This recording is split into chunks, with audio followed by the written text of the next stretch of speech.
Ladies and gentlemen, what's up here today, guys? This is King Viper 199 once again back here. Hope you guys enjoyed that video that I posted yesterday.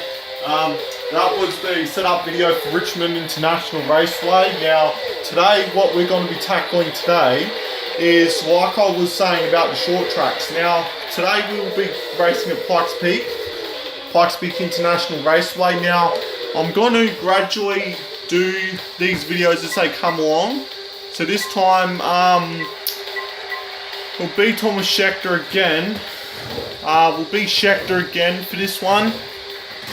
Now this time we'll be at Pikes Peak International Raceway. Now, Pikes Peak, when you come to this track, 1 mile tri-oval. Now, this track, because it is a very unique type of track, the way that the game is with it, it is a very difficult track to drive, especially when it comes to car setups. Now, today guys, I'm going to show you my car setup that I run for Pikes Peak in qualifying and race once again. So as we pop in the test drive here, we're going to have a check out and we're going to check out what we got rolling today for Pikes Peak. So like you can see there, that's my qualifying and my racing setup. So as we jump into the garage here, now for this one, this track is very, demands a hell of a lot of downforce, because if you listen in the description when you are in the IndyCar series in the season, when you get to Pikes Peak, they will describe of how much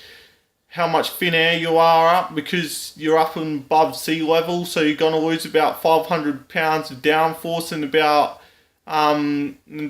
300 horsepower. So when it comes to this track, it is most probably, in my opinion, one of my most favourite tracks, because this is a very good track to race on. You have a very high average speed of about 180. So now I notice with a lot of people here, a lot of people struggle at this track. You have to let off the throttle, you have to, your gear ratios are all wrong, the dampers and the towing and the camber and everything is just so messed up. Well, all your problems are going to be solved here today, because as we go into the qualifying setup first. Now, qualifying here, it's pretty much like I told you. In qualifying, you want your tyre pressures up, and you want your fronts having less than your you want your fronts, and that it's kind of every track is different for how I've set it up. So the front left is at 33, the front right is at 43. Now, the reason why the front and the rear right is all the way up at 40 psi is so that you get that extra tyre pressure in there to keep the tyre temperatures level. Springs is at 60, 60, 90, 90 for the rear left and the rear right.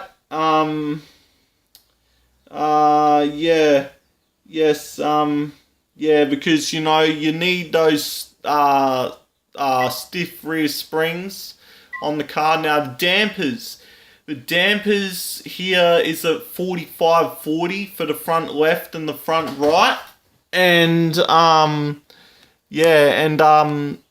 that's like that for the front. Generally, the way the car's set up, I'll be able to describe it more once we actually get into the actual test drive itself, because this time I'll show you guys how the car corresponds. Now, the rear left and the rear right, 65 and 60. That's all of the dampers and the spring settings are all corresponded with the springs and the ride height and the tyre pressure.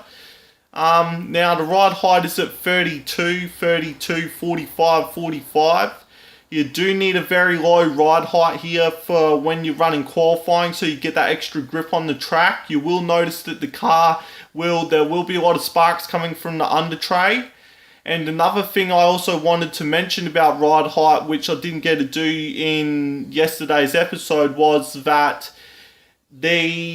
at Miami at the first round, because the way the car setup is, you are about averaging 200 mile an hour. Now that's due to the fact that the gear ratios are completely bonged out. The ratios are way too tall. You need to cut them back.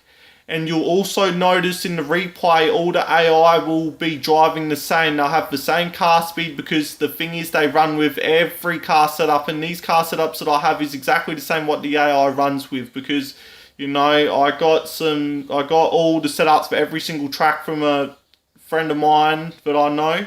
And yeah, and he said these ones 100% work at every track and you'll be so competitive.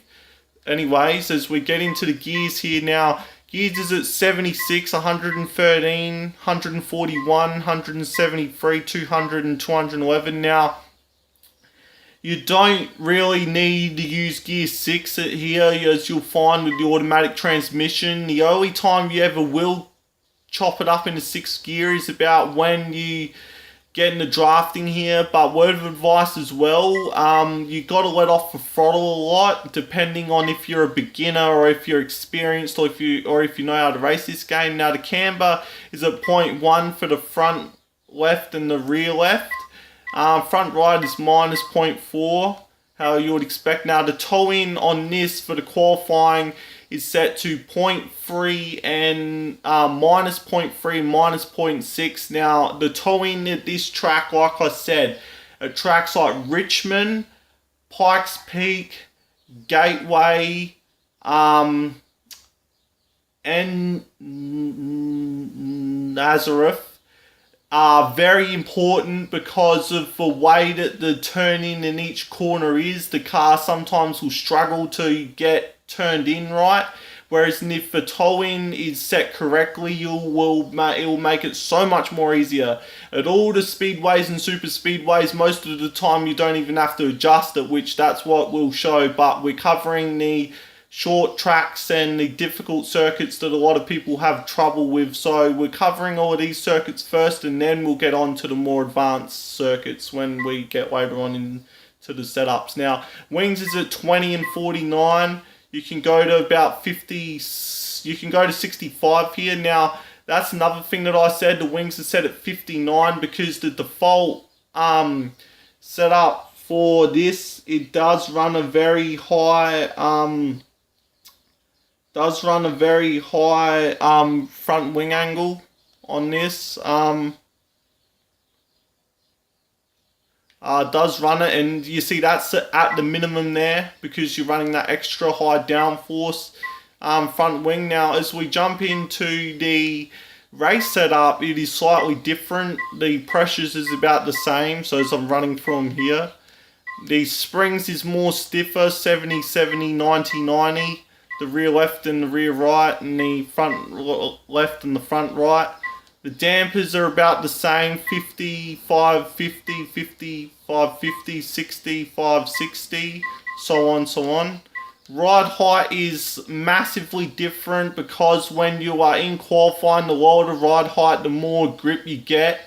But you don't need it that high, you don't need it that low in the race, because trust me, if you run low ride height in the race, it will be very ineffective. Now, all in this in the millimeter system, even though I am from Australia, this is still American measurement system, the imperial measurement system that is being used here. So all of this will work for no matter where you are, because there's no option to set it between metric or imperial, because this game was made back in 2005.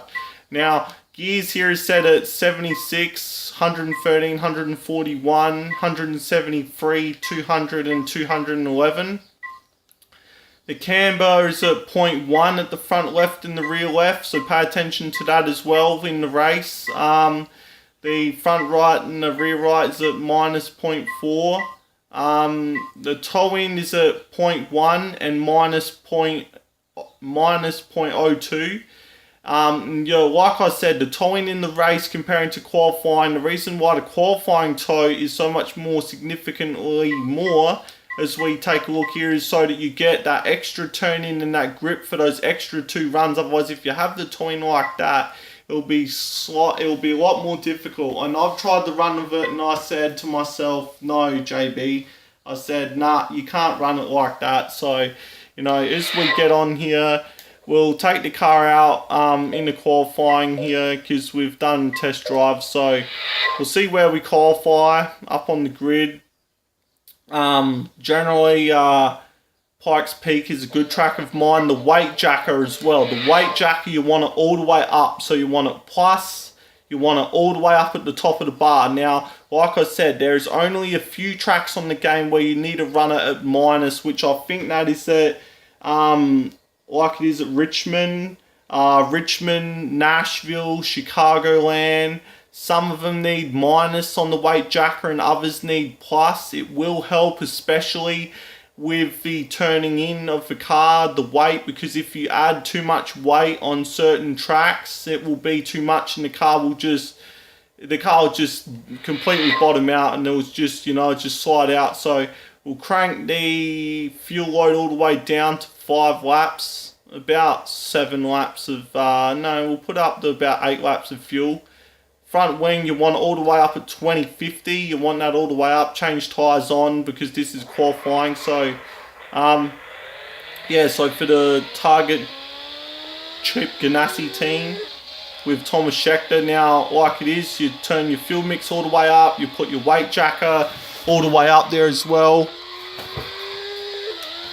Now, as we take off here, you got to be careful with the tyres when you are running this at the start here. Now, hold on, let me just turn up the volume here for a minute so you guys can hear this slightly better. Alright, now here we are here. Now, like I said, the towing it will help significantly much more. Now, like you can see here, mainly you're running in 5th gear. Now, it is so much more easier running this car set up like this because you're in 5th gear. You've got 20 and 49 wings, and you see the ride height, it's corresponding. The car's perfectly handling well, and you see here I'm getting about 197 mile an hour, so that's pretty quick. About 330 k's an hour in Australian speed. 196 as we come down here. Sometimes you might have to slightly just move the thumbstick depending on when you're going there. So 188.10. And like I said, the toe-in is set so that you can turn in much more easier in qualifying, and it makes the grip of the car so much more easier in tracks like at Phoenix, Richmond, Pikes Peak, Nazareth, Gateway. It helps out so much, and because it's that run should be good enough for the pole. There you have it. Got pole position as Thomas Scheckter here. Very, very good pole position there. Second quickest was was Gilda Farron for Team Penske. As you see here, another thing that I said, when you have automatic AI adjust off, their times will be all over the place. 180, of course I destroyed them with 188 with an average top speed. Now that's to the fact because the way the car setup is set for qualifying, you will not struggle as much at certain tracks. There are a few, like at California, where the AI just gets insane times in qualifying that you just can't match, and you get about, some of them you'll get good results, some of them you won't. Persistence and practice is the key. Get the hang of the setups. Get the hang of the car, get a good feel for it, and it should be a lot better. Now, as we come down here at Pikes Peak, like I said, during the race in 10 laps or 20 lap races, have the fuel mix at 4, and when they say, pit next lap, you pit, because all the leaders will pit as well. And yes, and if the caution period comes out, which is very rare here at Pikes Peak, very rare that you get caution periods here depending on however you race. And it's going to be an interesting one here how it pans out, because the tyre wear does kick in very quickly because it goes twice as fast. Then we'll top her up for fuel, and then you crank it up to 7. Now during the race I'll try and explain some things that work differently when you run these car setups, and also Sarah Fisher at the very back and Carpenter. Alright, so here we go. Got the weight jack all the way up, so race is all in my hands now with Gilda Farron alongside me, Team Penske. Then got Scott Dixon, Sharp, Kanan.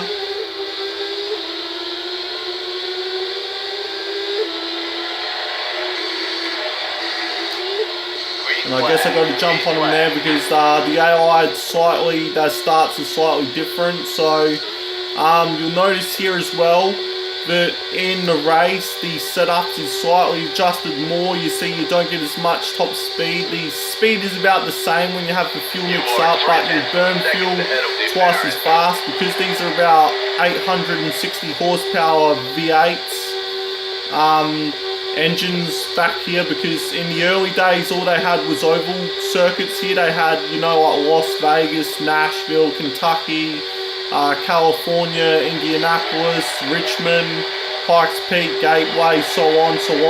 And then eventually the IndyCar now is known as a very international sport, as DeFarron is looking for a run on the outside here.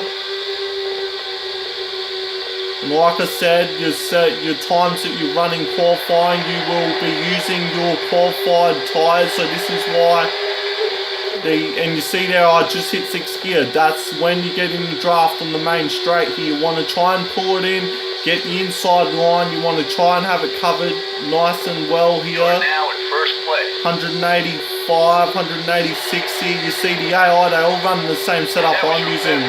See, 182 mile an hour average. That's much better. That's at least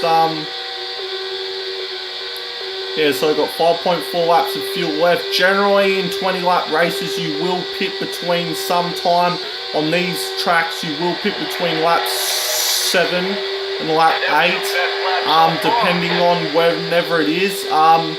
Usually in 10 lap races you'll pit straight away in lap 3, but I like to do 20 laps because it gives you a good feel for the car itself. And as you see here, I'm not, my finger isn't off the trigger.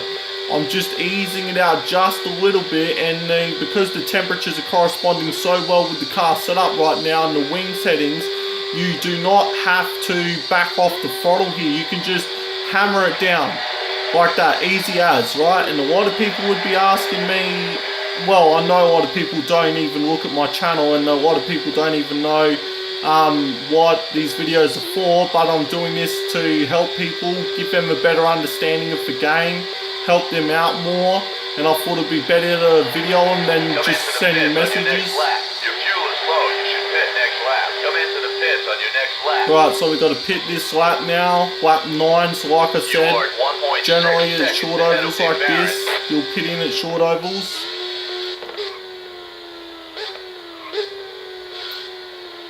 Watch your speed in the pit. Keep it under 60. Right, so as we load up here, we'll put in for 27 laps of fuel. Wings at 20.50.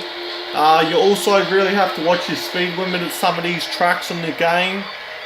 When I played this on the Xbox 360, the handling is just so much more easier because it's more responsive. The graphics seem to turn out a lot better. I'm running HDMI,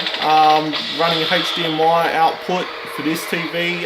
It's a little small one, and running the HDMI output, and as you see there, get a big lead over to Farron, Dixon, Dan Weldon, even the great Dan Weldon back here. So we'll turn up all the way up. 25 laps of fuel left. That will burn through quite quickly. Now you've got to watch it on cold tyres here. Sometimes people will just go straight out on cold tyres. You've got to watch it.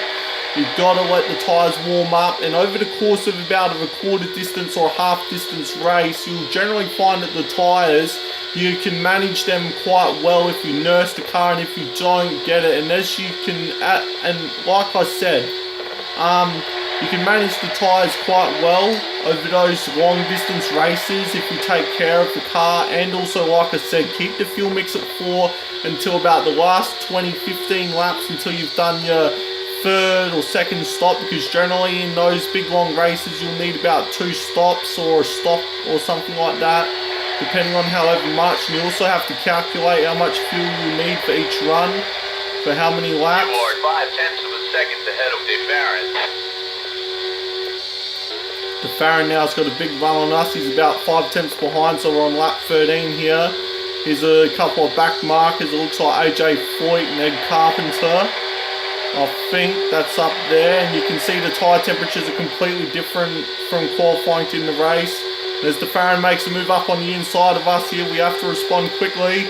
Very good move there by Team Penske of Gil DeFarron, team legend for Team Penske. You've taken first place. And it looks like we have, I think that's Sarah Fisher and Ed Carpenter up there. No, Cashton Nevers and Weldon's all the way back. You are 0.2 seconds ahead of DeFarron. Yes, it is. It's Ed Carpenter and Sarah Fisher. So as we pass those two there, I'll hold DeFarron up for just a little bit.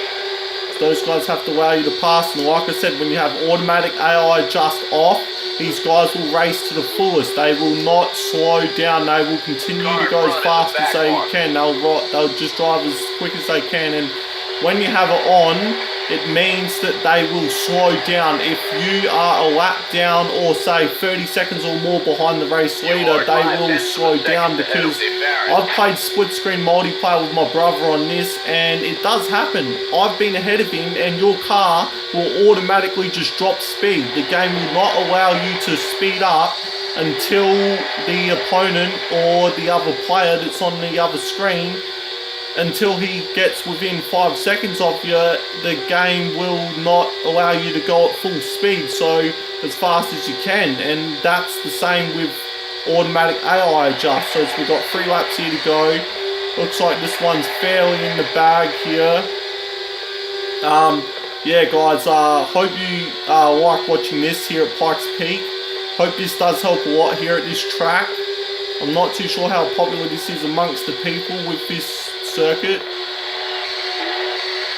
So we passed Robbie Gill here. Here's Lazier. DeFarron 1.7 seconds behind us. Yep, so this one's in the bag. We got past a couple of times.